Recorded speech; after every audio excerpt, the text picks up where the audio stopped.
the Property Pod. Welcome to the Property Pod with Moneyweb. The property sector is an ever-changing sector. And in this podcast series, your host, Suren Naidu, chats to movers and shakers in the property industry. Hello, this is the Property Pod right here on Moneyweb, South Africa's leading property investor podcast.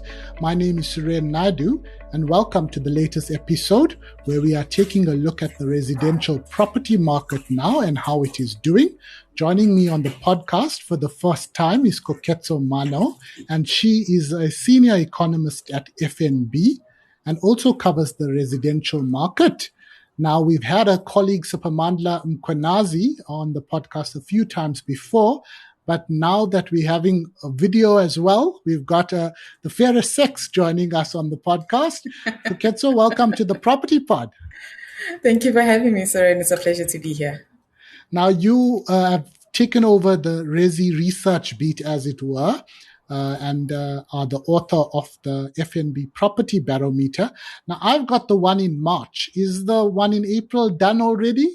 Should we talk about that, or do we have to wait a few weeks? We have to wait a few weeks. So it'll be out somewhere in the middle of April, in the middle of May, pardon me. Okay, no worries. Now, let's talk about March. May is interest rate decision month for the SARB. We know that there is some speculation that it might be an increase, but we'll get to your views on that in a sec. Obviously, a lot of the influence is around the Middle East situation and oil prices. But despite all that, your recent research, which was for March in the Property Barometer, I get the sense there was a little bit of optimism. The market seems to be quite resilient. Am I correct? That is true. I mean, even when you look at the data over the first quarter, right, you will see quite a bit of resilience. And I think it's coming out of 2025, where we were already talking about was seemingly a recovery in the property market. So it seems as though coming into the first quarter of this year, that continued to take shape. Which is quite unfortunate, right? A lot of the dynamics within the South African market are showing you that 2026 was actually proven to be a very good year, I think, when you look at the macroeconomics, right? So the property sector was still looking at around nearly 6% growth when you look at the house price index that we track and that we put together. And when you look at that in inflation-adjusted terms, where we're dealing with inflation of around 3% in the first quarter, it's really showing you robust real house price appreciation. So I think that those are the dynamics, unfortunately, coming into the first quarter of this year. And what is behind this? I know, it might be common sense, like the property investor will know, but this is also for the broader market, and it's quite topical because it deals with first-time home buyers. People are very interested in interest rates, not just for homes, but also, car finance and that sort of thing. Is it a case of the comparatively low interest rates we've seen over the past year compared to, say, 2 years ago? Or is it because of a combination of factors? I see you've mentioned a little bit about SA reforms, and there's quite a bit of positivity on that front as well. Yeah. So I think I struggle to tell the story without taking us a little bit further back, right? So we always tell the story coming into the 2020s, where we say we were dealing with structural issues when it comes to, supply of housing units. And we've seen construction, really being in the doldrums when you look at it from a macro perspective. So that itself was enough to uphold a little bit of this housing story that we're now getting into. But let's categorize it a little bit differently. Remember in the 2020 period, we had ultra low interest rates. The policy rate was at around 3.5%. We saw this good demand, pent-up demand coming through in the residential market. The first wave was driven by your first-time buyers, your younger buyers were driving that wave, taking advantage of these ultra-low interest rates. Then we saw another second wave, right, which was driven by your investment type of buyer, return buyers in the market. And that's what we saw really characterizing the property market over 2021, 2022. Then we obviously had the Russia-Ukraine issue, and that resulted in high inflation. So we saw interest rates going up again. So 2023 was really around tighter financial conditions. Then 2024, we started to see interest rates coming down again, right? And it was a global thing. And so we saw this easing in financial conditions coming into 2025. It was very, very supportive for your lower end of the consumer spectrum. But the interesting thing for us is that the lower end took that period to actually repair their balance sheets. So when we look at our customers, for example, we see people paying down debt. We see people recalibrating their balance sheets, right? And it's showing you that there's less leverage, right, for the average consumer. And so over time, that should allow them to come back stronger into this market. Lower inflation, lower interest rates would be supportive here. So financial conditions was really positive.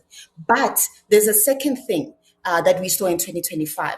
Remember, there was a story globally around the K-shaped recovery, right, which was driven by your more wealthier households. We saw that in South Africa as well, actually. So this improvement in sentiment, once again, related to that reform agenda, because we always said that your wealthier households are more sentiment-driven rather than financial conditions or price-driven, right? So we saw them coming back into the market, driving this early recovery that we saw in the property market. And that's why, Suren, when we look at our data, we actually see the spread in appreciation in house prices, not only in the lower end or in the high end, it's diffusing across the spectrum, right? So those are the drivers, I think, coming into 2026 that were really supporting the market, your higher end, and then also supported by your lower end, which would have improved their balance sheets. Okay, thanks for that broader look over a number of years. It's quite a lot happening over the last 5 or 6 years following the COVID fallout. We need a little bit of a break as the SA economy, one could argue, considering the optimism around reform and then being hit by the likes of the Middle East crisis. Now, what's your view on the outlook? You say that, the April report will come out sometime in May. But, what is your expectation for May, the SARB decision and the rest of the year? Is it a case of cautiousness coming back into the market, particularly for first-time home buyers? And obviously that could impact mortgage activity. Yeah. And that's exactly what we're anticipating, right? And that's why I think I tried to tell the story around what would have been supportive to different consumers this year. So unfortunately, for those that were really reliant on good financial conditions, this is maybe something that might take away from that demand, right? So definitely consumers that were on the fence, I want to buy, but maybe not. This year, maybe not. So those are the consumers that will probably hold off and maybe delay that investment decision for later. Consumers that were still in the process of repairing their balance sheet, they still needed low inflation. They still needed interest rates to come down. Those consumers might fall out, in terms of the demand that we were anticipating. But for consumers that are, one, invested for the long term in South Africa, I think South Africa is a good long-term story. It's not going to be a very good cyclical or short-term story, unfortunately, because we still have these structural issues that we're grappling with, right? But if you're invested for the long term, you still believe in the reform agenda. You still see the gains coming through from the reform agenda. That might be enough for you to continue to invest in this economy. So if you're not so sensitive to financial conditions, but you're sensitive to the policy and reform agenda, that still gives you courage in investing in South Africa. But if you are a speculative investor, we're going to lose some of those as well. So we do understand that volumes may not be as strong as what we anticipated coming into this year, but we still think there are a few elements that could uphold the recovery, especially your high-end consumer. But we also think, Suren, when we look at the pricing dynamic of the South African housing market, residential housing market, you will see, for example, over the 2010s, we did see house price depreciation in real terms, right? Yes. And that would have been especially in the later part of the 2010s. So now we think that that still created, from a structural point of view, a positive dynamic for your lower end of the consumer spectrum. So if your income, for example, was historically not growing fast enough for you to, have good affordability in the housing market, now there could have been, that gap could have been narrowing over the 2020s, and that could still be something that upholds demand. So we're not really in the camp that says things are going to fall apart just yet. We're hopeful that the war will be short-lived and maybe the macro dynamics improve in the latter part of this year, but we still think they're very strong elements that could uphold the recovery, especially when you think about the long-term picture for South Africa. Now, coming back to the short term, because that impacts us straight away, what's your expectations for May and the rest of the year in terms of interest rates? So first, inflation will be the driver of what we anticipate for interest rates. Unfortunately, right now, if you look at the broad spectrum of analysts, the expectation is that inflation will be higher than what we thought coming into this year. I mean, early estimates in 2026 were showing inflation of around 3%. We're now dealing with inflation estimates of around 4%, right? So that alone is enough to shift the Monetary Policy Committee from being in a cutting cycle to more of in a hold and potentially a hiking cycle. If you look at the different analysts, there are already those analysts that are calling for a hike as early as May. We are still in the process of finalizing our latest house view, but our current house view as it stands, we were more in the hold for longer, camp, simply because we thought the war would be short-lived. The impact on oil prices would also be short-lived. Towards the later part of the year, you'd be able to once again go back to market fundamentals. And the market fundamentals are that you have an oversupply. Coming into 2026, you had an oversupply in the oil market. So if we were able to go back to those dynamics, we really think inflation could be short-lived. The inflation surge, that is, could be short-lived. In the medium term, you still have inflation anchored at 3%, and that will allow the MPC to look through, this noise of this oil price shock. But the longer the war lasts, and more of us are moving more and more into this camp of the MPC to move to make sure that inflation does not deviate from the objective. We think potentially that move could happen as early as July. Okay. Now, in terms of the outlook going forward, what is your expectations? It's quite it's a bit of crystal ball gazing. Many, not just the FNB, would hope for this situation in the Middle East to come to some sort of conclusion. But if it's drawn out, is it a case of, what can we expect next year? Is it going to be a much more dumbed down market? And especially if we do have hikes this year, then 2027 might be not as positive as we would want. Yeah. Definitely. And I think that's where, if you look at the IMF, they're trying to get us to think in that theme of maybe it's not just this year that could be showing you weakness. It's also filtering through to next year. But once again, all of this depends on the timing around the war. The interesting thing, so when you look at the economic data, is that we deal with what we call base effects, right? So you could have a very strong surge in inflation this year, and then next year, because oil prices have normalized, and then you get these very deep base effects that come into the inflation, and you see very low inflation. So that dynamic on its own could show you that we could have a very uncertain cycle when it comes to cutting interest rates, because you could see monetary policy moving now to make sure that inflation expectations do not de-anchor, but next year then they have plenty of space to cut again. So all of this depends on timings, but either way, 2026, 2027 are probably not going to be as strong as we'd hoped, because even if they do cut rates into 2027, you'd find that the boost really comes in only in the later part and going into 2028. So the point is still made that we're dealing with much weaker conditions this year and next, but we're hopeful that when it comes to monetary policy, that they able to look through this noise, and maybe we see more of a holding pattern rather than a hiking pattern. And then going into the other in inflation growth, hopefully then with less restrictive conditions, because as you know, financial markets globally are actually not being very constrained by this war, right? People are actually moving money. There's a little bit of buoyancy within financial markets. So that could still uphold, the household story, the investment story that we're telling, especially for South Africa, where I said, again, if you're looking at long-term dynamics, there's still room for us to see that positivity. Now, in terms of the different subsectors of the market, do you have some insights or comments around that?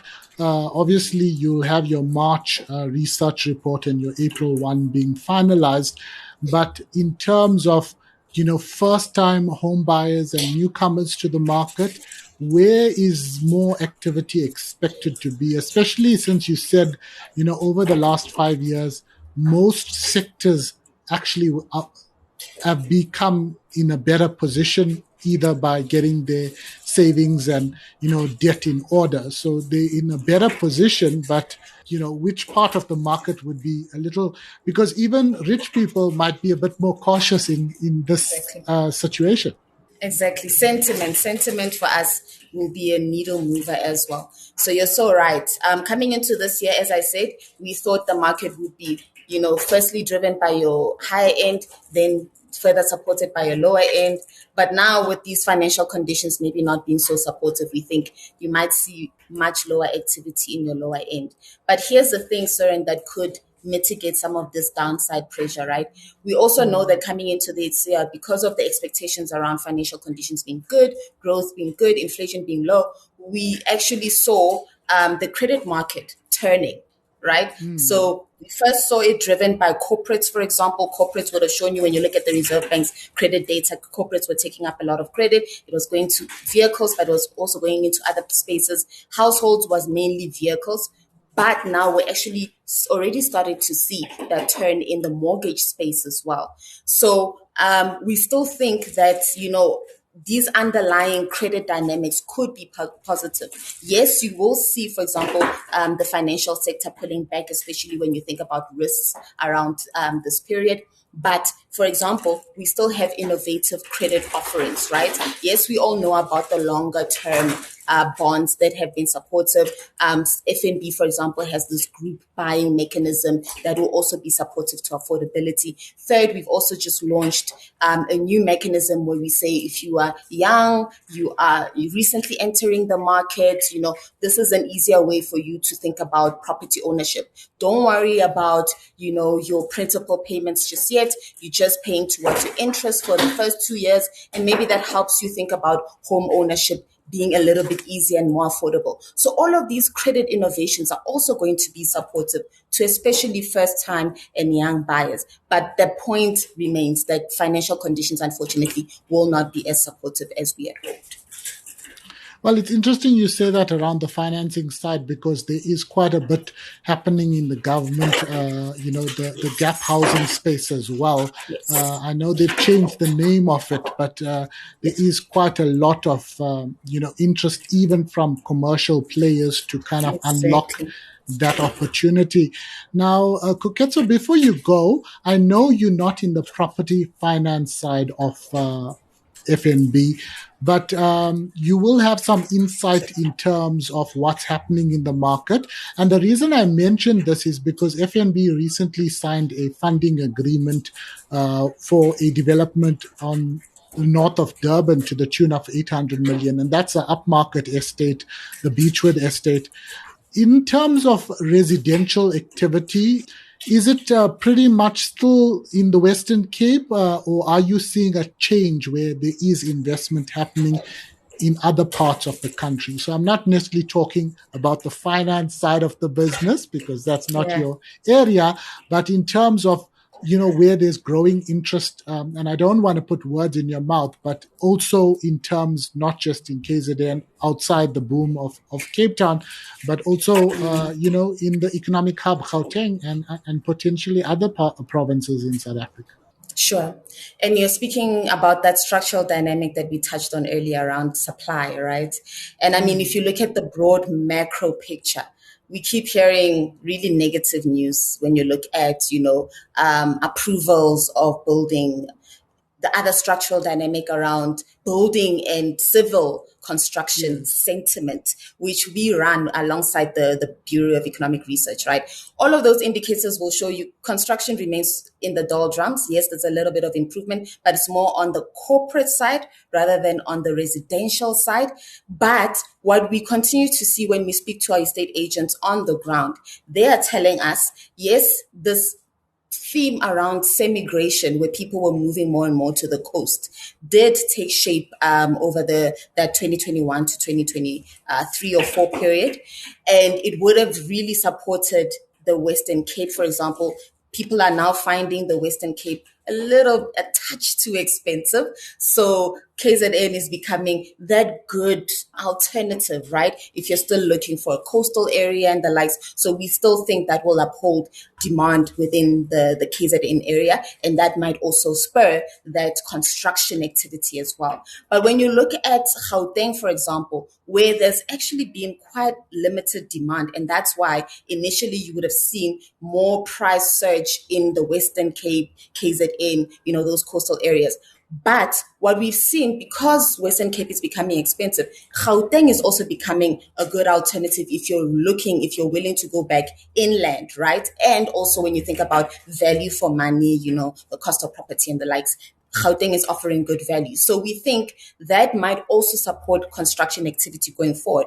But initially, that would be mitigated or somewhat muted by the fact that you're actually seeing more of refurbishments, right? People turning what used to be corporate spaces into residential spaces. So there's a little bit more activity on that front rather than outright, starts of buildings that we've been seeing. But as I said earlier, the reform agenda is important in many ways. It's not just an improving operating and living environment. It's also supportive of infrastructure development, which is something that we need in SA. Once you start to see infrastructure improving, public infrastructure improving, service delivery improving, that'll create more of a case why you should, have these building starts, especially huge estates in Johannesburg, which, Søren, if you've been around here, we've had these huge developments and service delivery is very minimal, right? So that is not helpful to the story around construction activity. So all of these things need to play hand in hand and will be supportive of the residential sector going forward. I fully appreciate what you're saying. You look at the likes of SA Corporate that's investing in estates now. I asked them about water and they're talking about boreholes. So they have that resilience and attack. The same with water storage at Waterfall.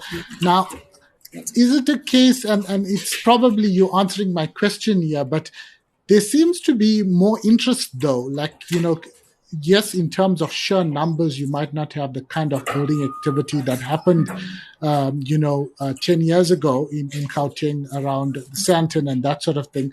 But you have Growthpoint building a new residential tower in Sandton. It's the same with Attack, and it's the same developer there that's involved in Waterfall City. Is it a case of a node and unique nodes, new nodes getting the attention, and that's mainly where the demand is coming from? Because that development in Sandton is the sales actually surprised even Growthpoint, from what I understand. Yeah, definitely. There's been this shift in demand, right? And I think we've touched on this in a historical report where we said people are looking more and more into investing in estates, and so naturally you have seen this rotation towards your estate living picking up a little bit more. And the reason you probably don't see a lot of attention to these small pockets of growth or even activity in construction is because on aggregate, when you look at the SA picture, it's not looking so great, right? Even when we look at, some employment dynamics, obviously construction has been in the doldrums and it's not employing a lot of people, but a lot more people are playing in the informal market in construction. So you can see that there's been more of these micro shifts in terms of property and activity around property development rather than on a grand scale. And I think that's the issue that we're talking about. What's happening on the grand scale is something that we hope for in the longer run. But definitely there are those pockets. Okay. Koketso, we'll have to leave it there, and I'll have to look out for your April report coming out in May. Koketso, thank you for your time. I appreciate your time on the podcast. That was Koketso Mano, the senior economist at FNB. Thanks for listening to the Moneyweb Property Pod with Suren Naidu. To listen to more episodes, go to moneyweb.co.za or the Moneyweb app and follow Moneyweb News for daily updates. Follow Suren on Twitter at Suren Naidu for more of his property industry content and other business stories.